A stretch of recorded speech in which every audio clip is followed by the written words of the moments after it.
Bom dia, meus irmãos, que a graça e a paz do nosso Senhor Jesus Cristo seja com todos. Para você que está acompanhando aí na sua casa, não esqueça de deixar o seu like. Se você ainda não é inscrito no nosso canal, inscreva-se, ative o sininho aí, para você ser notificado todas as vezes que nós enviarmos um novo vídeo. É assim que fala, Andresa? É, então tá bom. Hoje, nosso último estudo desta apostila. Semana que vem nós não teremos escola dominical, porque teremos a nossa assembleia trimestral. Vamos orar? Pai, graças te damos por mais um dia que o Senhor nos deu, por estarmos aqui na tua casa de oração, por estarmos reunidos, ó Deus, para aprender um pouco mais a respeito da tua palavra. Enche-nos, ó Deus, com o teu Espírito e fala ao nosso coração. Nesta manhã nós te pedimos. Amém. Então hoje, introdução bíblica, parte 4. Como que a Bíblia foi considerada ao longo da história? As pessoas veem a Bíblia de maneira diferente. Por exemplo, como a Bíblia é vista por aqueles que acreditam que partes dela e não toda ela é a palavra de Deus. Como que a Bíblia é vista por aqueles que aceitam o cristianismo e a aceitam como sendo a palavra viva de Deus? Como que a Bíblia é vista por aqueles que rejeitam o cristianismo? São perguntas que muitas vezes nos desafiam, né? Porque nós que temos a Bíblia, acreditamos que todos conhecem, né? Apesar de ser o livro mais vendido no mundo, é o grande best-seller por anos seguidos, existem milhões ou talvez bilhões de pessoas que não conheçam uma única passagem da Escritura. Talvez não conheçam um único versículo. E ainda há aqueles que conhecem, mas que a rejeitam. Não creem que ela seja a palavra de Deus. Alguns acreditam apenas que ela contém a palavra de Deus. E aí, então, nós temos um grande problema.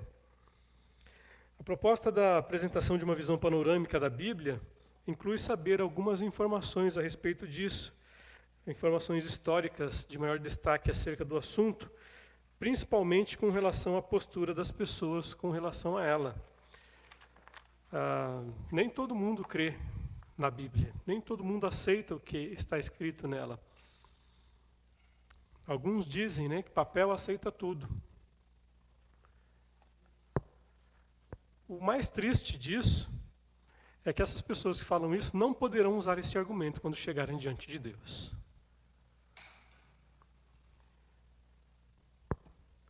Como a Bíblia é vista por aqueles que rejeitam o cristianismo? Em primeiro lugar, para os ateus. Quem são os ateus? Ateu é todo aquele que diz que Deus não existe, ou que não existem deuses. Que Deus é uma criação humana. Deus é uma criação da mente humana, que o homem tem que se apegar a alguma coisa para poder suportar as dores, ou entender os aspectos da natureza. Então, os ateus, eles não acreditam, ou teoricamente não acreditam, né? Particularmente, eu acredito que todo ateu é alguém que um dia foi frustrado, ou é um frustrado por Deus, né? Aconteceu alguma coisa em sua vida que fez com que ele se frustrasse e deixasse de acreditar. Mas, como diriam alguns, né?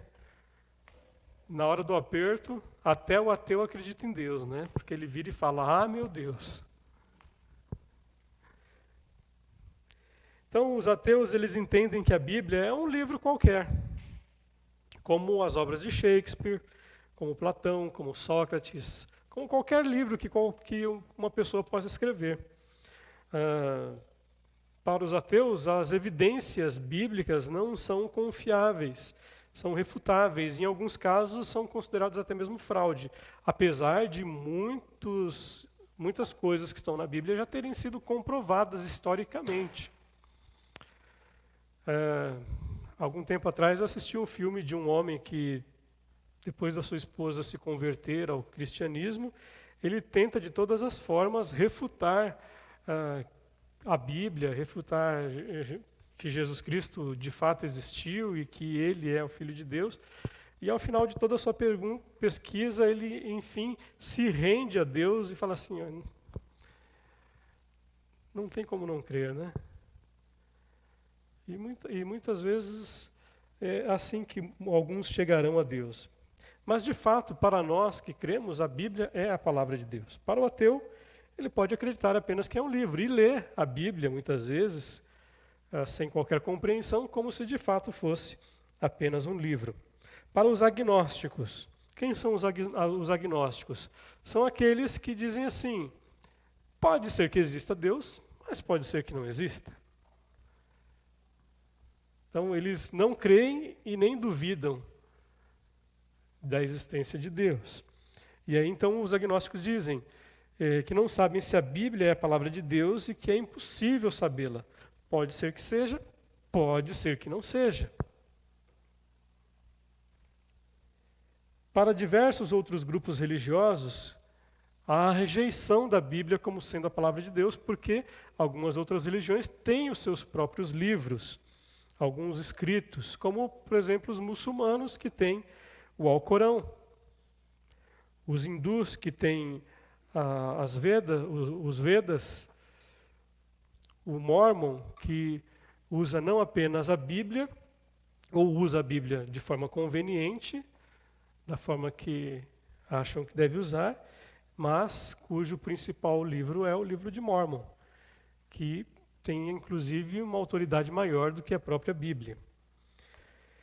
Mas como a Bíblia é vista por aqueles que acreditam que partes dela, mas nem toda ela é a palavra de Deus. Existe um grupo de estudiosos chamado da Alta Crítica, um movimento que foi iniciado há cerca de 200 anos atrás, que diz que a Bíblia ela não é a palavra de Deus na sua totalidade, ou seja, ela não é totalmente inspirada por Deus, mas que ela contém a palavra de Deus, ou seja, alguns trechos da Bíblia são palavra de Deus, outros não. E aí fica um negócio meio confuso, né? Porque quem é que determina o que é e o que não é a palavra de Deus? Eu vou crer na palavra de Deus por conveniência, aquilo que eu acho que serve e que é a palavra de Deus, então eu chancelo e digo, olha, isso aqui é a palavra de Deus. Aquilo que eu acho que vai contra alguma convicção que eu tenho, então eu falo assim, não, isso aí não é a palavra de Deus, não, isso aí é a ideia do escritor aí. Então é uma questão um tanto quanto complicada. Nós, cristãos, precisamos crer, de fato, pela fé, que a Bíblia é, sim, a palavra de Deus, inerrante e infalível. Ou seja, ela não erra, ela não falha, ela não mente. A Bíblia é a palavra de Deus em todos os seus aspectos. Há o grupo também da verdade relativa. O que é verdade para você pode não ser para mim. Então, a pessoa às vezes abre um texto lá da Bíblia e aquilo lá vai dar uma cacetada na muleira do sujeito, né? Aí o cara fala assim, isso é relativo. Mas por quê? Porque ele não quer admitir o erro, porque não quer se arrepender, porque não quer abandonar o pecado. Então, cria-se uma verdade relativa. Naquilo que acusa o meu pecado, a Bíblia ela não é a palavra de Deus. Naquilo que ela fala alguma coisa que é contra alguma convicção ou alguma ideologia que eu tenho, então aquilo ali não é palavra de Deus, aquilo ali é palavra humana, aquilo ali é um conceito baseado no machismo ou na sociedade patriarcal, ou coisa parecida. Há, inclusive grupos religiosos, né, que tentam mudar algumas palavras da Bíblia para justificar o seu pecado. Mas aí a gente vai lá para o texto original, né? E a gente vê que aquilo lá realmente é pecado. A gente confronta com o que foi escrito lá atrás, com os primeiros manuscritos. E aí então, bingo. Não foi adulterado, não é uma fraude. Nós muitas vezes queremos adulterar, fraudar, distorcer.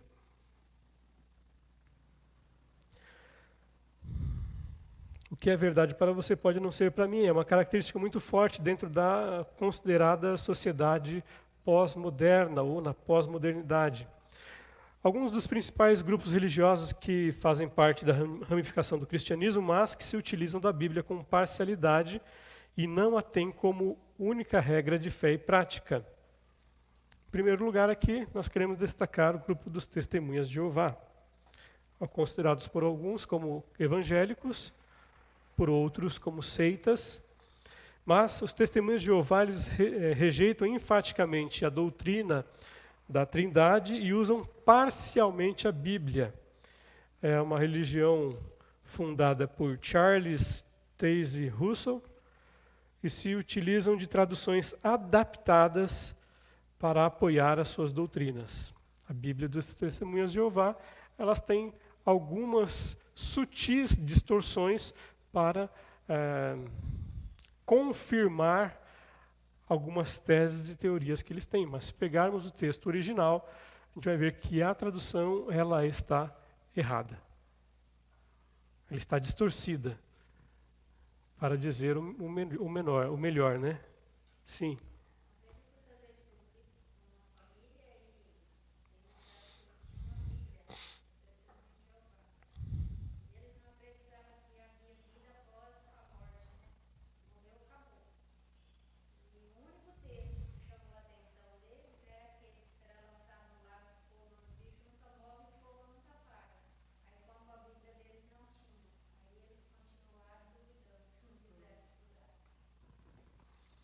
Complicado, né? Então, existem algumas distorções. Né? Alguns trechos que são suprimidos para dar ênfase ao ensino, a uma doutrina errada, equivocada. Os espíritas. Para os espíritas, Jesus é humano, mas considerado um ser evoluído que, através de centenas de reencarnações, foi sendo aperfeiçoado. Então, ele não é o Filho de Deus, ele é um homem, apenas que alcançou a perfeição. Rejeitam a ressurreição de Jesus e usam parcialmente a Bíblia naquilo que lhes convém. Mas a fonte literária principal é o Evangelho segundo o Espiritismo de Allan Kardec.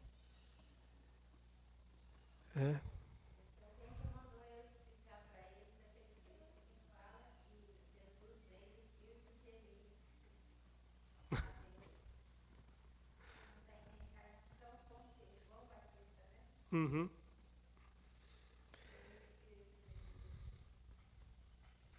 Também temos aqui os adventistas do sétimo dia.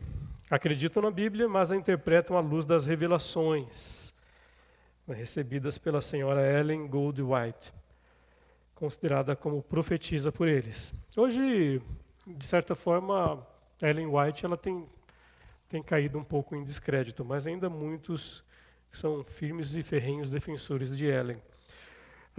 Seus escritos têm quase a mesma importância da Bíblia. Né? Para o adventista, a profetisa Ellen White é quase uma escritora bíblica.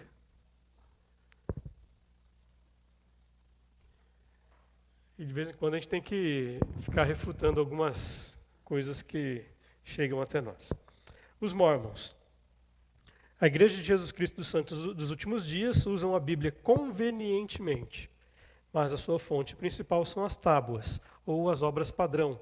Eles usam o livro de Mormons, partes da Bíblia, um livro de doutrina e convênios e as pérolas de grande valor. Eles não têm a Bíblia como única regra de fé e prática, assim como os adventistas, que usam os livros, os escritos de Ellen White, assim como os espíritas, que valorizam mais o Evangelho segundo Allan Kardec do que a própria Bíblia, assim como os testemunhos de Jeová, que se baseiam nos estudos de Charles Rousseau. Como que a Bíblia é vista por aqueles que aceitam o cristianismo e a Bíblia como a palavra de Deus? Em primeiro lugar, nós vemos que os próprios apóstolos e o próprio Jesus Cristo, ele confirma a palavra de Deus, ele confirma a Bíblia. Irmão Beto, se quiser pode abrir a janela aí. Então Jesus e os apóstolos confirmam a inerrância da palavra de Deus, confirmam que a Bíblia é a palavra de Deus. Vamos dar uma olhada lá em Mateus capítulo 5.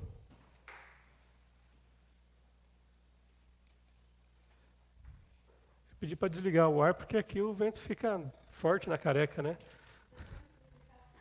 Mas se quiser dá para ligar ali atrás. Ó.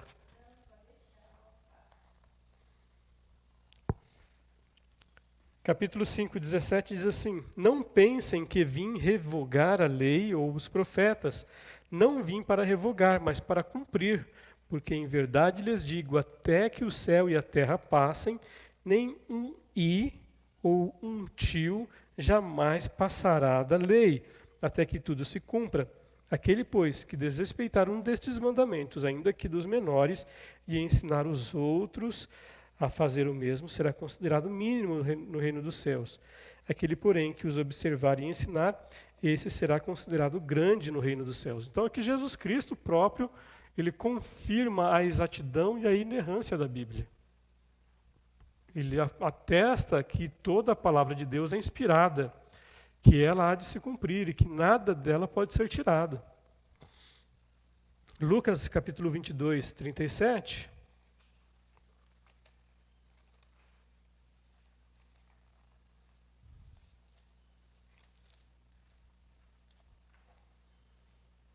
diz assim: Pois eu lhes digo que é preciso que se cumpra em mim o que está escrito.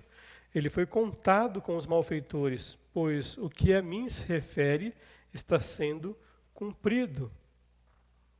Então, Jesus aqui diz claramente, a Escritura ela precisa se cumprir. Ela precisa se cumprir. E aí ele cita também um texto da palavra de Deus. 1 Coríntios capítulo 10. Aliás, antes de 1 Coríntios, Romanos 15, 4.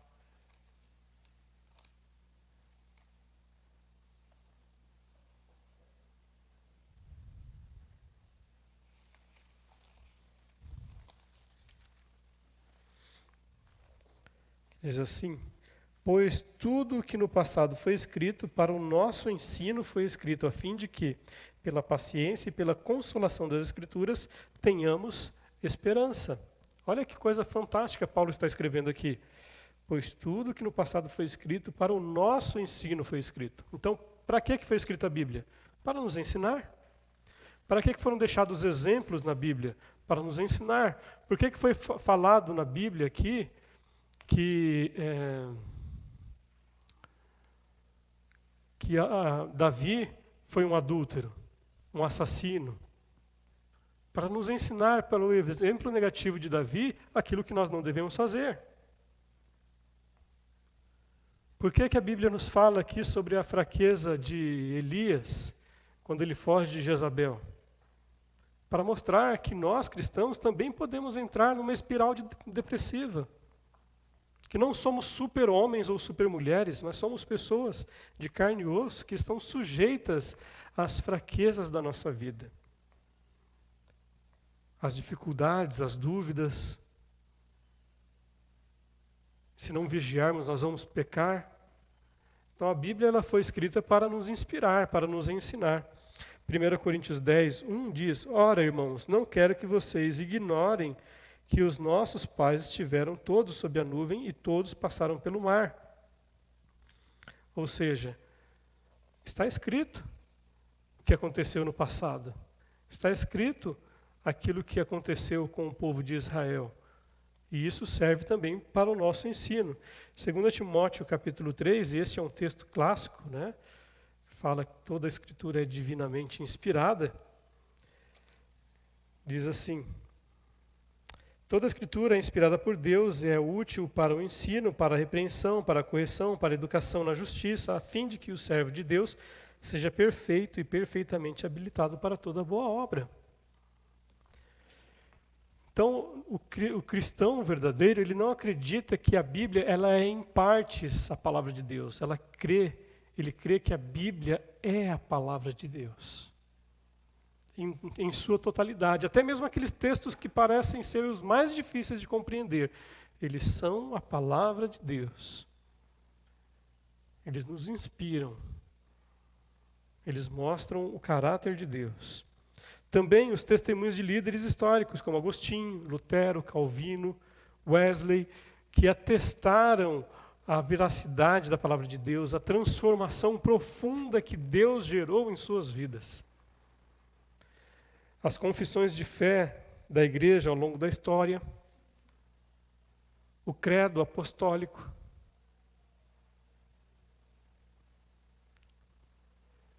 a confissão de fé de Westminster, dos presbiterianos, a confissão belga da Igreja Reformada, a confissão de New Hampshire, 1833, dos batistas, que diz assim, a respeito das Escrituras: cremos que a Bíblia Sagrada foi escrita por homens divinamente inspirados e é um perfeito tesouro da instrução celestial, que tem Deus como seu autor, salvação como seu fim, e verdade sem qualquer mistura de erro como seu conteúdo, que ela revela os princípios pelos quais Deus nos julgará, e por isso é e continuará sendo até o fim do mundo o verdadeiro centro da união cristã, e o supremo padrão pelo qual toda conduta, credos e opiniões humanas devem ser julgados. A Declaração de Fé Batista Brasileira, da Convenção Batista Brasileira, diz, a respeito das Escrituras: a Bíblia é a palavra de Deus em linguagem humana. Em primeiro lugar, é o registro da revelação que Deus fez de si mesmo aos homens. Em segundo, sendo Deus seu verdadeiro autor, foi escrita por homens inspirados e dirigidos pelo Espírito Santo. Terceiro, tem por finalidade revelar os propósitos de Deus, levar os pecadores à salvação, edificar os crentes e promover a glória de Deus. Seu conteúdo é a verdade, sem mescla de erro, e por isso é um perfeito tesouro de instrução divina. Quinto, revela o destino final do mundo e os critérios pelo qual Deus julgará todos os homens.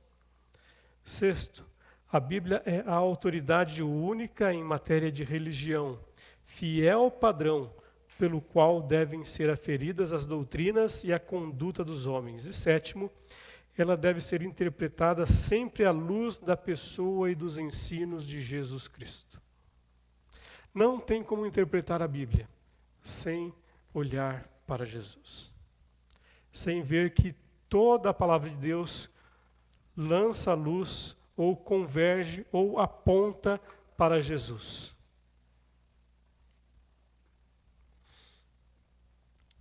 Importante, a Bíblia é considerada a palavra de Deus tanto para católicos quanto para protestantes. Contudo, de acordo com o Papa, a Bíblia somente pode ser interpretada corretamente pela Igreja Católica Apostólica Romana. Nós, porém, defendemos o livre exame e interpretação das Escrituras. Nós, batistas, estudamos a Bíblia. Nós temos liberdade para ler, para examinar e para interpretar aquilo que as Escrituras nos dizem, nos ensinam.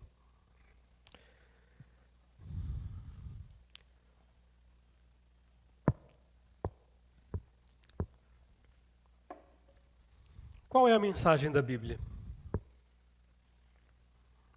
E aí, Débora, qual que é a mensagem da Bíblia? Sem olhar na apostila.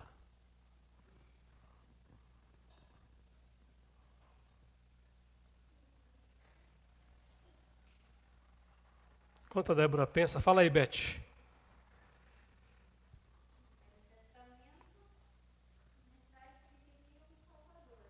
A mensagem que viria um Salvador.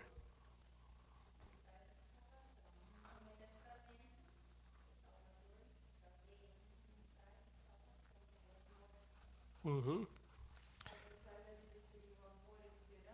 Amor e esperança. Mensagem da salvação. Derice, qual que é a mensagem da Bíblia?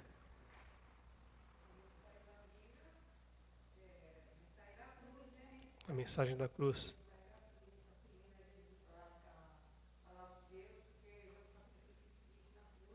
Uhum. Então, seguir a palavra de Deus por causa do sacrifício de Cristo na cruz. Maravilha. E aí, Rose, Vande?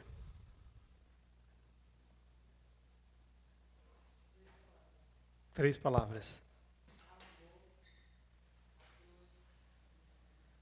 Amor, cruz e justiça. Aí, Vande? Mensagem de salvação. E aí, Ana? Salvação. E aí, Andresa?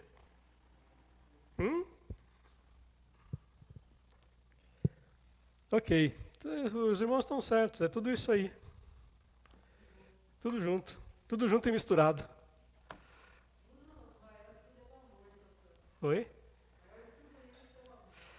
Na verdade, ela é, de fato, a revelação do amor de Deus. É uma carta escrita de Deus para nós, dizendo assim, olha, eu quero me relacionar com vocês. As portas estão abertas. E a forma de chegar até mim é por meio de Jesus Cristo, meu Filho. Exatamente, o preço foi pago. Exatamente, isso aí. Deus nos ama. Então Deus mostra através da sua palavra o seu amor por nós. Fala, irmão Valderice. Sim.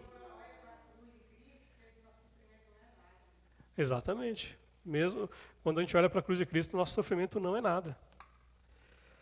Então Deus mostra através da sua palavra o seu amor por nós, demonstra ao universo, por nosso intermédio, que Ele é de fato quem diz ser. E quem Deus é?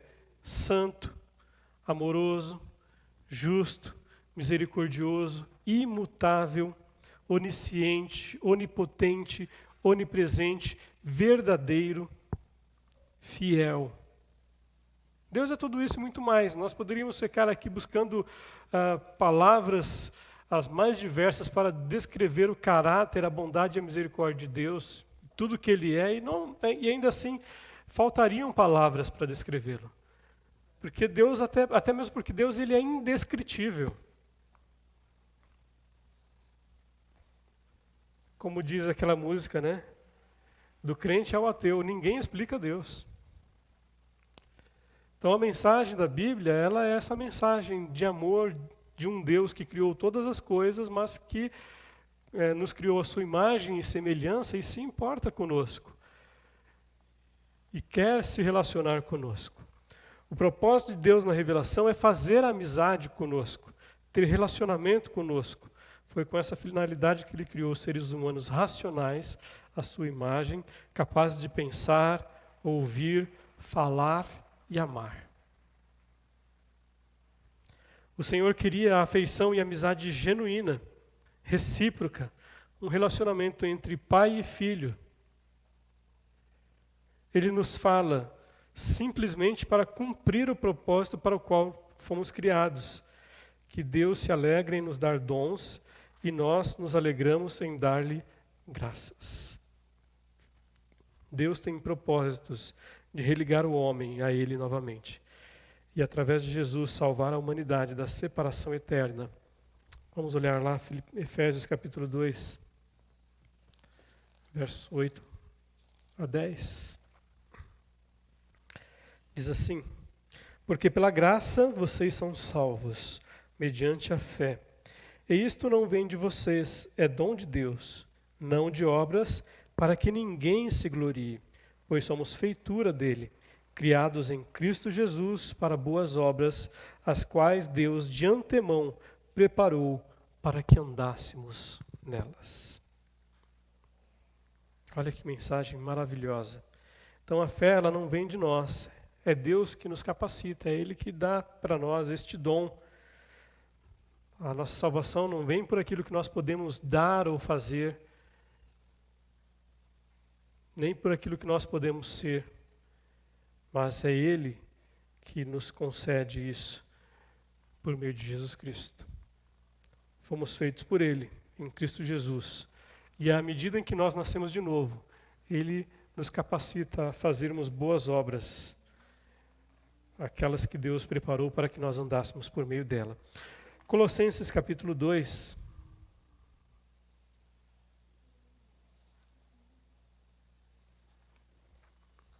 (13 a 15) diz assim: E quando vocês estavam mortos nos seus pecados e na incircuncisão da carne, Ele lhes deu vida juntamente com Cristo, perdoando todos os nossos pecados, cancelando o escrito de dívida que era contra nós e que constava de ordenanças, o qual nos era prejudicial. Removeu-o inteiramente, cravando-o na cruz e despojando os principados e potestades. Publicamente os expôs ao desprezo, triunfando sobre eles na cruz. Então, mais uma vez, Deus aqui nos dá a mensagem maravilhosa de que a nossa dívida foi paga, foi cravada na cruz por conta do sacrifício de Jesus. O preço que era nosso, Ele pagou. Ele acertou as contas em nosso lugar. Jesus Cristo pagou. A mensagem bíblica do Antigo Testamento. Deus providenciou solução temporária para o problema do pecado. O sacrifício de animais lembrava de forma concreta que o preço do pecado é a morte. O preço do pecado é a morte. Olha o que diz aí Hebreus 5, de 1 a 3. Pois todo sumo sacerdote é designado dentre os homens em favor dos quais é constituído nas coisas relativas a Deus, para que apresente ofertas e sacrifícios pelos pecados, capaz de se compadecer devidamente dos que erram por ignorância, porque ele mesmo também está rodeado de fraqueza. Por essa razão, ele deve oferecer sacrifício pelos pecados, tanto pelo povo como por si mesmo. Então, nós vemos aqui no Antigo Testamento que a solução temporária para o problema do pecado era a morte substitutiva. De qualquer forma, o homem morreria pelo seu pecado. Entretanto, para não morrer nos seus pecados e ser condenado eternamente, Deus providenciou um meio. Então, era uma morte substitutiva. Se matava um animal e aquele animal simbolicamente levava sobre si os pecados do ser humano. E isso era feito por todos aqueles que pecavam. O próprio sacerdote, homem pecador como nós, ele também tinha que se santificar, tinha que sacrificar, tinha que se purificar para se apresentar diante de Deus. No Novo Testamento, Deus providenciou a solução definitiva para o pecado, sendo que Jesus Cristo pagou por todos com a sua vida. Olha aí, Hebreus 4, de 14 a 16. Portanto, tendo um grande sumo sacerdote, Jesus, o Filho de Deus, que entrou no céu, mantenhamos com firmeza nossa declaração pública de fé, porque não temos um sumo sacerdote que não possa compadecer-se das nossas fraquezas, mas alguém que, à nossa semelhança, foi tentado em todas as coisas, porém sem pecado. Portanto, aproximemo-nos com confiança do trono da graça, para que recebamos misericórdia e encontremos graça, a fim de sermos socorridos no momento oportuno. Ou seja, Jesus Cristo, o grande sumo sacerdote, perfeito em todas as coisas, ele se ofereceu em sacrifício em nosso lugar. E aí então apresentou diante de Deus o sacrifício perfeito, para que todo aquele que nele crê não pereça, mas tenha vida eterna. Né? João 3,16. Porque Deus amou o mundo de tal maneira que deu o seu Filho unigênito, para que todo aquele que nele crê não pereça, mas tenha a vida eterna. Então o sacrifício de Jesus Cristo, e a Bíblia nos atesta isso, ele foi o sacrifício perfeito. Nós não precisamos de qualquer intermediário. Nós não precisamos de alguém que interceda por nós, além de Jesus Cristo. Nós não precisamos de algum outro sacrifício, porque o sacrifício de Jesus foi suficiente e foi perfeito. Não precisamos oferecer bodes ou carneiros. pombas ou bois. Jesus, ele foi o Cordeiro imaculado, sacrificado diante de Deus, para ligar novamente o homem a Deus e dar então a ele a vida eterna. A todo aquele que crê. Sim.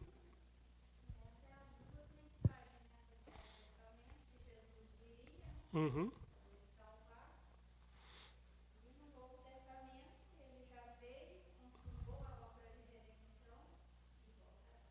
Exatamente.